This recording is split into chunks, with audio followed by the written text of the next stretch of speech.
نحمده ونصلي على رسوله الكريم اما بعد فاعوذ باللہ من الشیطان الرجیم بسم اللہ الرحمن الرحیم فصل لربک ونحر صدق اللہ العظیم۔ اللہ قرآن پاک میں ارشاد فرماتا ہے فصل لربک ونحر، تو نماز پڑھو اور قربانی کرو میرے لیے، یعنی میری رضا کے لیے قربانی کرو۔ یہ قرآن پاک کی آیت کریمہ ہے، بہت مشہور و معروف ہے، انا اعطیناک الکوثر فصلی لربک ونحر۔ قربانی کیا ہے اور قربانی کس پر واجب ہے، چند ضروری مسائل پر آج ہم لوگ گفتگو کریں گے، کیونکہ ہوتا یہ ہے کہ قربانی کے تعلق سے اکثر لوگ انجان یعنی نہ معلوم ہونے کی وجہ سے قربانی تو کر دیتے ہیں، لیکن کبھی کبھار ایسا ہوتا ہے کہ مسئلہ نہ معلوم ہونے کی وجہ سے ان کی قربانی ہی نہیں ہوتی۔ دنیا کے اعتبار سے ہم سمجھتے ہیں کہ قربانی ہو گئی، لیکن جب شرعی طور پر دیکھا جائے تو قربانی ہی نہیں ہوتی۔ ایسے چند مسائل بھی ہے، اس لیے مسائل کا جاننا بھی ضروری ہے۔ جو بھی چیز ہم پر فرض ہو، واجب ہو، ان کا جاننا بہت ضروری ہے، کہیں ایسا نہ ہو کہ ہم ادا تو کرتے رہیں اور ہماری قبولی نہ ہو، اس لیے ضروری ہے۔ تو دیکھیے، قربانی یہ ایک مالی عبادت ہے جو غنی پر واجب ہے، غنی یعنی مالدار پر۔ اور قربانی کسے کہتے ہیں تو فرمایا کہ خاص جانور کو خاص دن میں اللہ کے لیے ثواب کی نیت سے ذبح کرنا قربانی، یعنی خاص جانور۔ خاص جانور کیا ہے تو فرمایا کہ وہی جانور جس کو شریعت نے کہا۔ کوئی یہ کہے کہ میں مرغی کی قربانی کروں گا تو نہیں چلے گا، مرغی کی قربانی کا ذکر ہی نہیں ہے۔ کوئی یہ سمجھے کہ بھائی چلو سستے میں مرغی لے لیتے ہیں اور قربانی کر لیتے ہیں، میری قربانی ادا ہو جائے گی، نہیں۔ جس جانور کا حکم شریعت نے دیا اسی کی ہوگی، کتے پہ نہیں ہوگی، ہے نا۔ کچھ ایسے جانور ہے جس پر قربانی نہیں ہوتی ہے، تو مخصوص جانور جس کا حکم ہے، جیسے بھینس ہے نا، پارا، بکری، بکرا وغیرہ، مینڈا، تو اس جانور کو یعنی مخصوص جانور کو کب؟ خاص دن میں۔ خاص سے مراد یہی 3، 10، 11، 12، یہ جو قربانی کے عید کے دن ہیں، انہی دن میں قربانی ہوگی۔ کوئی کہے کہ ان دن میں قربانی میں نہیں کرتا، میں بعد میں کر لوں گا جب پیسے آئیں گے، تو قربانی ہوگی نہیں۔ یعنی خاص جانور کو خاص دن میں جو شریعت نے مقرر کیا ہے اسی دن میں، کس کے لیے؟ اللہ کے لیے۔ اب کوئی یہ کہے کہ مجھے تو گوشت کھانا ہے، گوشت کی نیت سے قربانی کروں گا، تو کسی کی قربانی نہیں ہوگی، یہ بھی یاد رکھیے گا۔ اگر نیت بدلی تو قربانی نہیں۔ کچھ ہوتا ہے نا، چلو قربانی ہے، ہم نے اس سے لکھوائے ہیں، گوشت آئے گا، بھر دیں گے اور کھائیں گے پیئیں گے۔ نیت یہ نہیں ہونی چاہیے، اللہ کی رضا کے لیے قربانی ہونی چاہیے، تبھی آپ کی قربانی ہوگی۔ اسی لیے مسئلہ یاد رکھیں، اگر 7 جیسے کہ ایک بڑا جانور ہے پارا، اور اس میں 7 حصے رہتے ہیں، اگر ایک حصے والے کی بھی یہ نیت ہوئی کہ میرے گوشت کھانے کی نیت ہے، تو 7 کی قربانی نہیں ہوگی۔ یہ مسئلہ یاد رکھیں، 7 کی قربانی نہیں ہوگی، ہے نا۔ تو کتنا اہم مسئلہ ہے۔ ہم لوگ معمولی سمجھتے تھے کہ گوشت کھانے کے لیے اگر قربانی کر لی ہے تو میری تو چلو میری نہیں ہوگی، دوسرے 6 کی تو ہوگی، نہیں، آپ کی نیت کی وجہ سے 7 کی 6 کی برباد ہو گئی۔ تو یہ خاص رکھیں، اور ذبح کرنا یہ قربانی ہے۔ اب قربانی کس پر واجب ہے؟ جس طرح قربانی مرد پر واجب ہے، اسی طرح عورت پر بھی قربانی واجب ہے۔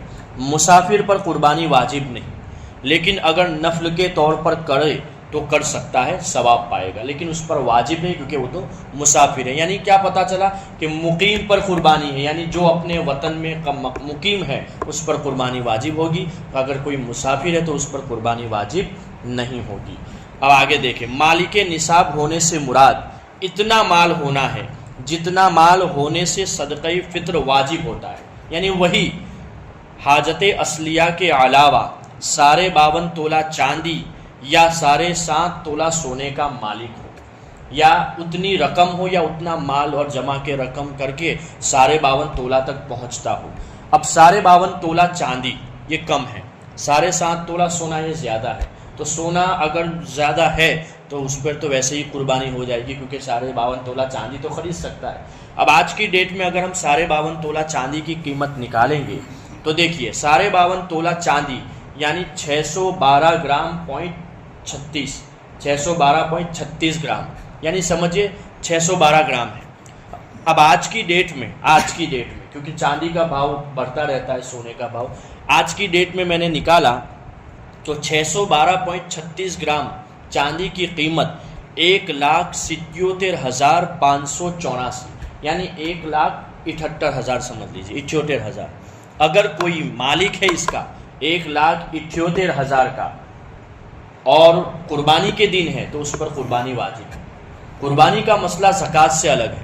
زکوٰۃ کے لیے یہ ہے کہ 1 سال کا گزرنا ضروری ہے، لیکن قربانی میں ایسا نہیں۔ اگر قربانی کے ان 3 دن میں آپ کے پاس 52.5 تولہ یعنی 1,77,584 کی رقم ہے، یا مال اور رقم اور سونا چاندی ملا کے اتنی رقم تک پہنچتا ہے تو آپ پر قربانی واجب ہے ان دنوں میں۔ ہاں، قربانی کے دن گزر گئے، اس کے بعد آپ کے پاس 2 لاکھ آ گئے تو پھر اب قربانی واجب آپ پر نہیں ہے۔ یہ زکوٰۃ کا مسئلہ نہیں، یہ قربانی کا مسئلہ ہے۔ تو سمجھے آپ لوگ؟ تو آج کی ڈیٹ میں 1,77,584 ہے۔ تو قربانی کے جب دن آئے تو آپ یہ غور کریں کہ 612 گرام کی قیمت تک میرے پاس مال ہے یا جو پڑا ہے وہ پہنچتا ہے یا نہیں۔ اب یہ چیز عورت پر بھی ہوتی ہے اور مرد کے پاس بھی ہوتی ہے، حاجت اصلیہ چھوڑ کر۔ حاجت اصلیہ یعنی جو ہماری ضرورت کی چیزیں ہیں، جیسے فون بھی ضرورت کی چیزیں ہیں، گھر بھی ضرورت کی چیزیں، گاڑی بھی ہم ضرورت کی چیزیں مان سکتے ہیں، لیکن اگر 2 گاڑی ہوئی ہے نا تو دوسری گاڑی پر آپ کی قربانی واجب ہوگی، کیونکہ گاڑی ایک ہی ضرورت کے تعلق سے ہوتی ہے، دوسری تو ایسے ہیں، ٹھیک ہے۔ ایسے ہی مکان ایک ضرورت کے طور پر ہوتا ہے، لیکن دوسرا اگر دوسرا ہے آپ کے پاس لیکن وہ ضرورت کے لیے نہیں ہے یا تو کسی اور کام کے لیے، تو اس پر بھی قربانی واجب ہوگی، تو اس کو بھی اس میں ملایا جائے گا۔ ایسے ہی عورت کے لیے کیا ہوتا ہے کہ داگینے ہوتے ہیں، زیورات ہوتے ہیں، سونا ہوتا ہے، کچھ چاندی ہوتا ہے، تو اس کو بھی ملایا جائے گا۔ اس کو ملانے کے بعد اگر اس عورت کے پاس اتنی رقم تک پہنچ جاتا ہے، سونا اور چاندی پلس کر کے 2 لاکھ تک، 1,77,000 تک، تو وہ عورت پر بھی قربانی واجب ہوگی، اس کو بھی قربانی کرنا پڑے گی۔ تو یہ یاد رکھیں۔ اب قربانی کا وقت کیا ہے؟ 10ویں ذی الحجہ کی صبح صادق سے 12ویں کے غروب آفتاب تک، یعنی 3 دن اور 2 راتیں، لیکن 10ویں میں افضل ہے، پھر 11ویں میں، پھر 12ویں میں۔ سب سے افضل پہلا دن کہ پہلے ہی دن آپ قربانی کریں، ٹھیک ہے۔ اب قربانی میں یہ ہے کہ جانور کون سے ہوگے، تو اس میں یہ بیان کیا گیا ہے کہ بکری ہے نا، اس کے بعد اونٹ ہے، بھینس ہے نا، ان کے یہ حصے ہیں، تو یہ جانور قربانی میں جائز ہے۔ جیسا بتایا نا مخصوص جانور، تو یہ ہے جانور، تو یہ ہے۔ پھر مینڈا ہے، اس طرح کے گھیٹا ہماری زبان میں کہتے ہیں، وہ بھی ہے۔ تو ان جانوروں کا یہ طریقہ ہے۔ اب دیکھیں کہ قربانی کے جانور میں عمر کتنی ہونی چاہیے۔ قربانی کے جانور کی عمر ضروری یہ نہیں کہ آپ نے ایک پارا لے لیا اور جیسی عمر تھی کر ڈال، نہیں۔ دیکھیے اونٹ 5 سال، اونٹ اگر آپ قربانی کر رہے ہیں تو اس کی عمر 5 سال ہونی چاہیے، اس سے کم نہیں ہونی چاہیے، کم سے کم 5 سال ہونی چاہیے۔ اب اس کے بعد ہے بھینس ہے نا، پارا وغیرہ، تو اس کی عمر 2 سال ہونی چاہیے، 2 سال سے کم پہ قربانی اس کی نہیں ہوگی۔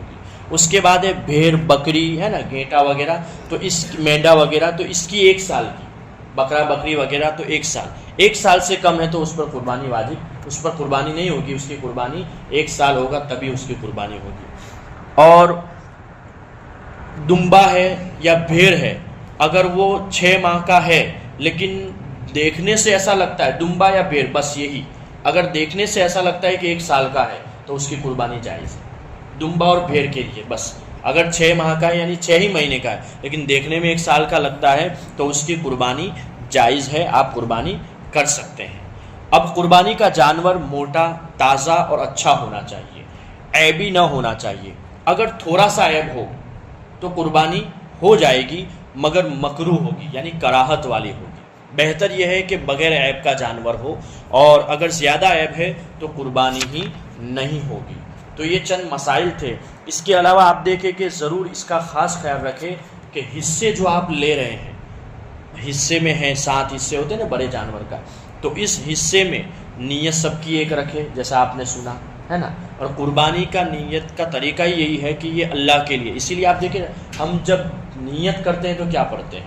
انی وجہت وجہی للذی فطر السماوات والارض حنیفا وما انا من المشرکین ان صلاتی ونسوکی ومحیای ومماتی للہ رب العالمین۔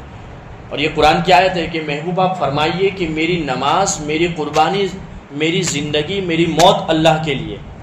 تو یہی نیت ہونی چاہیے کہ اللہ کے لیے میں قربانی کر رہا ہوں کیونکہ مجھ پر واجب ہے، اللہ کی رضا کے لیے۔ یہ نیت کر کے کریں، قربانی بھی ہوگی۔ اب قربانی کے حصے کیسے کیے جائیں، قربانی کا گوشت کیسے بانٹا جائے؟ ہم لوگ کیا کرتے ہیں کہ قربانی کا گوشت بانٹتے ہیں تو اس میں بھی کمی کرتے ہیں۔ تو مستحب اور بہتر طریقہ 3 حصوں کا ہے۔ ایک یہ ہے کہ ایک حصہ اپنے دوست و احباب، پڑوسی، ان کو دیا جائے، دوسرا حصہ اپنے رشتہ داروں کے لیے رکھا جائے، اور لاسٹ میں تیسرا حصہ جو ہے وہ غربا اور مساکین۔ یہ تیسرے حصے میں ہم لوگ کمی کر دیتے ہیں۔ غربا اور مساکین جو ایسے لوگ ہیں جن پر قربانی واجب نہیں ہوتی لیکن ان کے گھر میں گوشت نہیں پہنچتا، تو یہ ضرور کوشش کریں کہ آپ کے محلے میں یا آپ کے شہر میں اگر کچھ ایسے لوگ ہیں جو غریب ہے تو ان تک بھی آپ گوشت پہنچائیں۔ اور یہ حضور کا بھی طریقہ تھا کہ حضور گوشت بانٹا کرتے تھے، بلکہ حضرت ابراہیم علیہ السلام جن کی یہ سنت ہے، حضور نے فرمایا کہ یہ قربانی ابراہیم علیہ السلام کی سنت ہے، ان کا طریقہ یہ تھا کہ وہ لوگوں کو کھلاتے تھے، اور جب تک لوگ نہیں کھاتے تھے تب تک وہ بھی نہیں کھاتے تھے۔ تو ہمیں بھی قربانی میں یہ خیال رکھنا چاہیے۔ اللہ تعالیٰ جن لوگوں نے قربانی میں حصہ لیا ان کی قربانیوں کو قبول فرمائے، اور شرعی طور پر ہم سب کو قربانی کرنے کی توفیق عطا فرمائے۔ وآخر دعوانا